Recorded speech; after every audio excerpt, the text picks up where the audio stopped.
Sobre esta pedra eu construirei a minha igreja. Aleluia, aleluia, aleluia, aleluia, aleluia, aleluia, aleluia, aleluia. O Senhor esteja convosco. Ele está no meio de nós. Proclamação do Evangelho de Jesus Cristo segundo Mateus. Glória a vós, Senhor. Naquele tempo, Jesus foi à região de Cesareia de Filipe e ali perguntou aos seus discípulos: quem dizem os homens ser o Filho do Homem? Eles responderam: alguns dizem que é João Batista, outros que é Elias, outros ainda que é Jeremias ou algum dos profetas. Então Jesus lhes perguntou: e vós, quem dizeis que eu sou? Simão Pedro respondeu: tu és o Messias, o Filho do Deus vivo.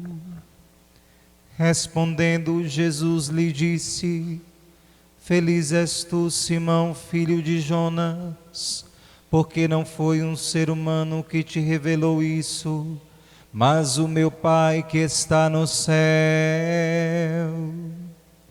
Por isso eu te digo que tu és Pedro, e sobre esta pedra construirei a minha igreja, e o poder do inferno nunca poderá vencê-la. Eu te darei as chaves do reino dos céus. Tudo o que ligares na terra será ligado nos céus. Tudo o que desligares na terra será desligado nos céus. Palavra da salvação. Glória a vós, Senhor. Estimados irmãos e irmãs que nos acompanham pelos meios de comunicação, aqueles que estão aqui presentes na igreja, a graça e a paz de Deus, o nosso Pai, estejam com todos vocês. Nós estamos celebrando neste dia a grande solenidade de São Pedro e São Paulo, as grandes colunas da Igreja Católica. Esta celebração, ela tem o seu dia original no calendário litúrgico, no dia 29 de junho. No entanto, aqui no Brasil, a CNBB, a Conferência Nacional dos Bispos do Brasil, pediu à Santa Sé o obséquio de que no nosso país esta solenidade fosse transferida para o domingo, dada a sua importância e, portanto, a necessidade de que todos os fiéis pudessem participar da Eucaristia. Hoje, então, o nosso coração, ele se volta de um modo muito concreto para uma realidade presente em toda a palavra de Deus, a Igreja e o primado de São Pedro. É preciso que nós entendamos que a Igreja, ao contrário do que nós imaginamos, ela não é somente o povo de Deus. Muitas são as vezes que nós imaginamos que este é o único modo de definir a natureza da Igreja. E quando alguém nos pergunta sobre ela, imediatamente nós dizemos: a igreja sou eu, a igreja é você, nós somos a igreja. Isto, claro, é um fato, mas não é o único fato. Nós constituímos a igreja de Deus, que é o corpo místico de Cristo, do qual nós fazemos parte, e Ele, o Senhor, é a cabeça.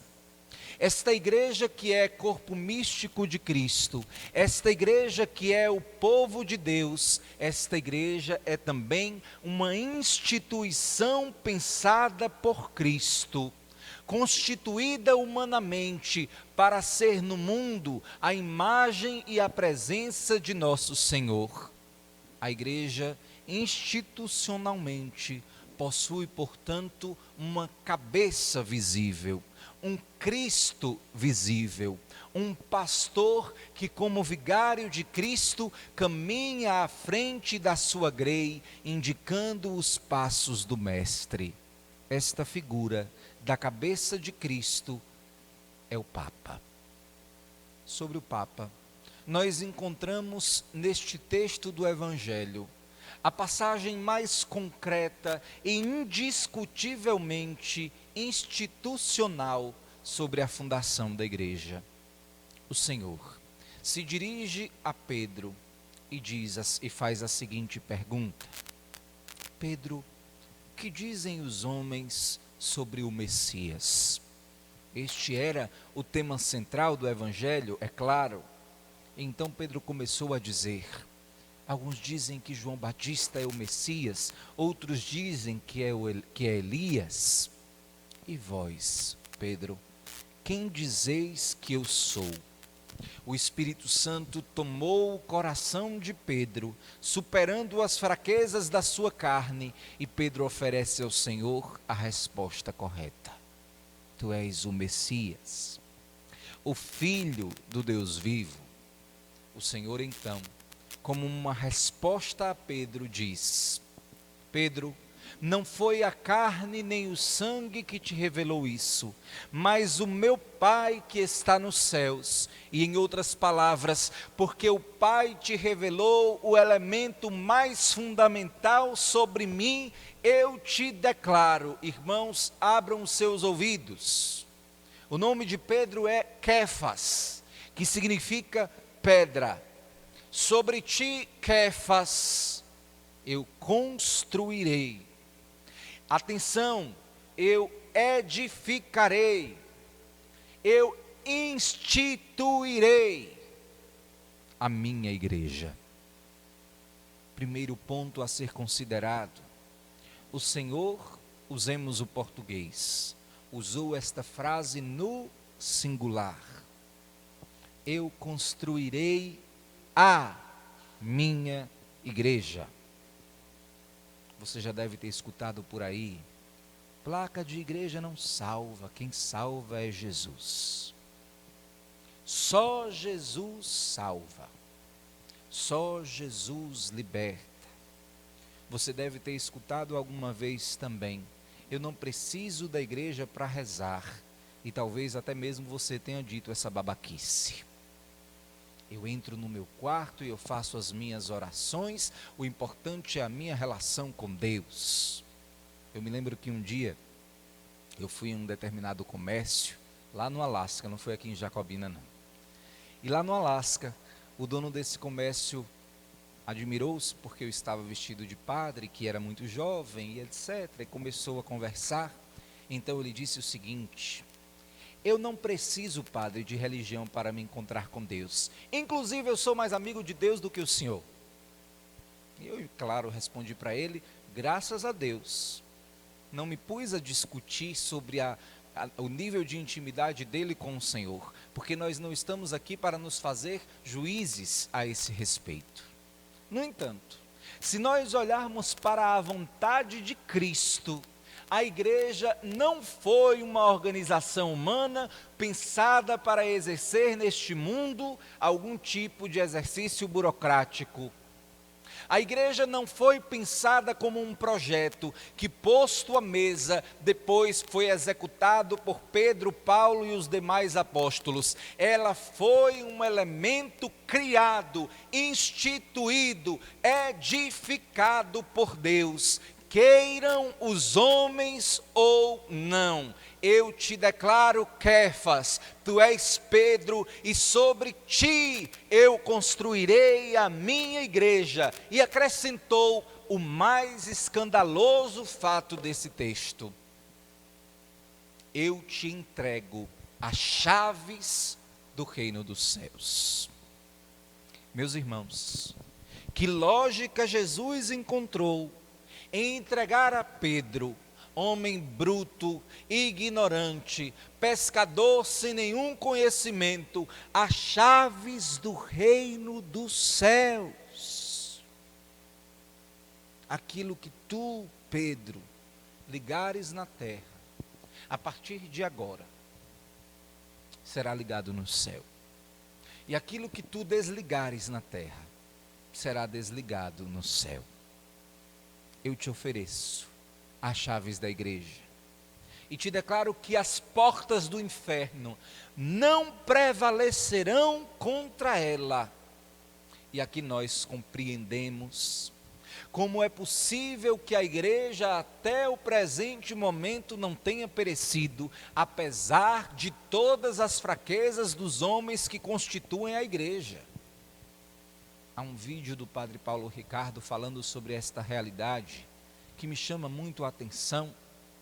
Ele diz o seguinte: as portas do inferno não prevalecerão contra a igreja, apesar de nós, apesar da fraqueza dos seus filhos, apesar das pedofilias, apesar dos roubos, apesar das intrigas, apesar de todas as fraquezas humanas, porque ela não é de instituição humana, ela é de instituição divina, e por mais agressivo que se levante o inferno contra a igreja, nosso Senhor a mantém e a sustenta, porque Ele a fundou, porque Ele é a sua cabeça, porque a igreja é o seu corpo santo.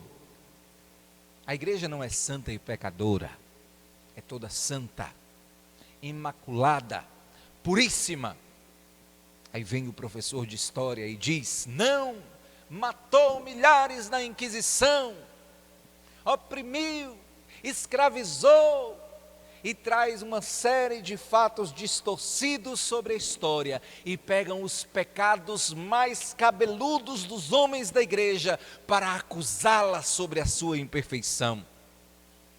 O que os homens não entenderam, no entanto, é que nós não estamos discutindo a santidade dos homens da igreja, nós estamos falando sobre a santidade da sua cabeça, Jesus, que é todo santo, Jesus, que é todo imaculado, e que estende a sua santidade aos filhos da igreja, através da graça do batismo, apesar das suas imperfeições humanas. E atenção, se nós, com tudo o que fizemos, não destruímos a igreja, é sinal de que, de fato, ela é divina. Porque se fosse humana, já teria na primeira situação de tribulação, perecido neste mundo. Se quereis, portanto, conhecer o rosto da verdadeira igreja de Cristo, não a nivele através dos pecadores, a nivele através da imagem dos santos. Porque quando querem falar da igreja, pegam sempre os piores homens, isto é, exatamente os traidores da igreja. Quando querem falar mal da igreja, pegam justamente aqueles que nos são piores, aqueles que traíram a própria instituição e o próprio Senhor. Não! Se querem falar da igreja, peguem como referência os grandes santos que possuímos, assumam sobre o estandarte Pedro, assumam Paulo, assumam Francisco de Assis, assumam Teresa de Ávila, assumam Dulce dos Pobres, assumam Teresa de Calcutá, assumam Perpétua e Felicidade, assumam Rita de Cássia, assumam Maria Gorete, assumam Cornélio, assumam Cipriano, assumam Antônio. É preciso que nós compreendamos que são estes rostos que representam a instituição divina de Cristo, que em Pedro edificou a igreja e que em Paulo a solidificou através da evangelização às nações. Que Deus, neste dia, nos conceda a graça de amar filialmente o Santo Padre, o Papa, de interceder por suas necessidades e pedir que ele persevere, sendo protegido contra os seus inimigos, de modo que nos indique o caminho seguro e certo para encontrarmos a Cristo, Mestre e Salvador, fundador de sua divina igreja. Assim seja.